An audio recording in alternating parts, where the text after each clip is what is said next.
रावण ने बोला तो अपना काम करे, चल एक तरफ बैठ, एक तरफ, मैं नहीं सुनता।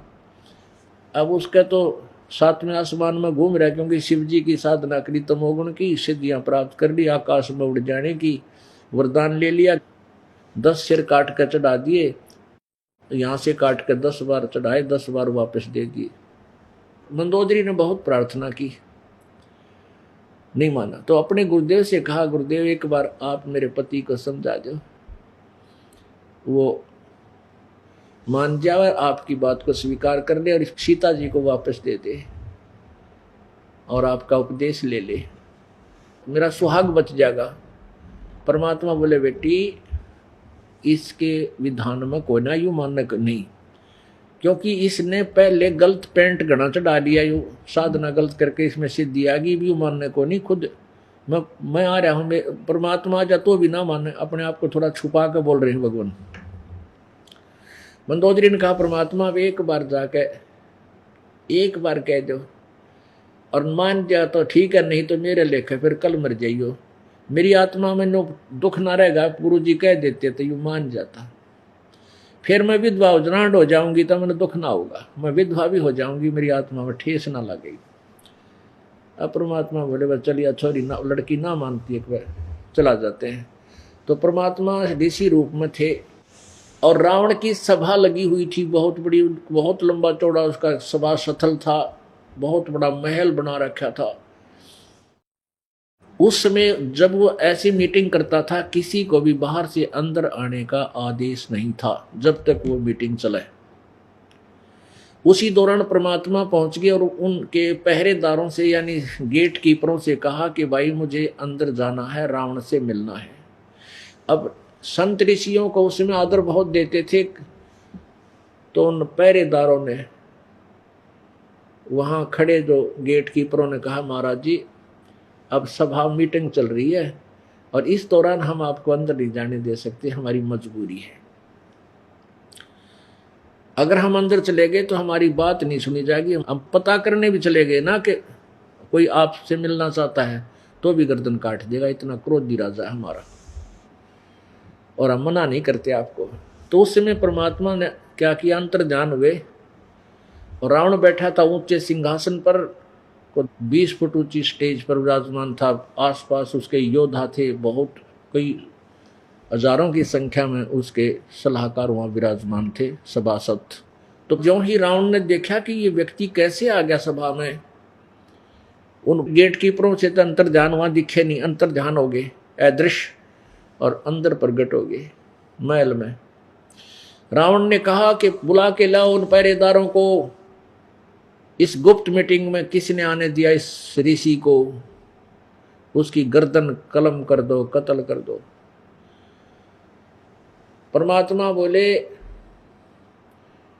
कि महाराज जी, हे रावण, तुम्हारे पहरेदारों का दोष नहीं है, उन्होंने मुझे मना कर दिया था, उनको नहीं मालूम मैं यहां कैसे आ गया। तो रावण बोला, तू कैसे आ गया? परमात्मा अंतर्ध्यान हुए, फिर प्रगट हो गए कि ऐसे आ गया, उनको मैं दिखाई नहीं दिया। इतनी अपनी सिद्धि भी दिखा दी कि शायद ये निकम्मा थोड़ा बहुत नरम हो जा और मेरी बात मान ले। पर कहते विनाश काले विपरीता बुद्धि। रावण कहने लगा, बोल तू आया किस लिए, क्या काम है, पहले तू बता। परमात्मा ने कहा कि आपने जो 9 लखा बाग में सीता जी को रखा है, ये आम स्त्री नहीं है, ये लक्ष्मी का अवतार है, और जो श्री रामचंद्र है वो विष्णु अवतार है।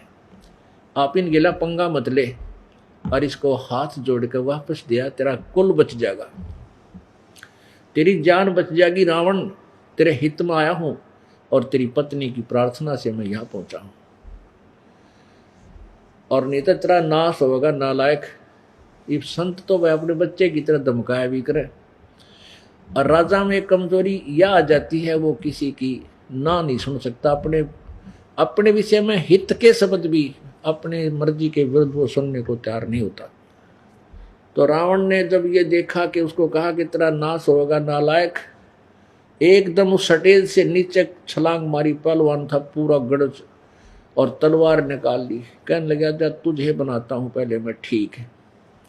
निकाल के वह तलवार और परमात्मा की गर्दन काटने लग गया।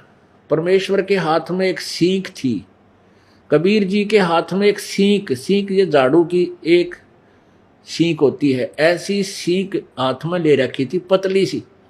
और जो ही वो ऐसे तलवार मारवा, सीख न्यू कर दे, उसका न्यू कर दी, और वह तलवार ऐसी लगे जैसे लोहे के खंभे में कड़ाट उठा, कड़क जैसी लगे। उतना क्रोधी था कि 70 बार नो अंधाधुंध 70 बार तलवार मारी और पसीना पसीना हो गया। और वह सीख न्यो की नो, उसका निशान भी कोई ना। परमात्मा बोले देख सूरवीर, तेरा पसीने आ रही है, तेरी बाजू दुखन लग रही, सीख का निशान भी नहीं है, क्या का सूरवीर है तू। लेकिन मंदबुद्धि मान्या कती नहीं। आखिर में जाकर उसी सिंहासन पर विराजमान होकर कहने लगा बोल तू क्या चाहता है, यहां से जाने का क्या लेगा तू। तो परमात्मा बोले मैं चला तो वैसे ही जाऊंगा, परंतु भाई मेरी वह बात तू याद रखना,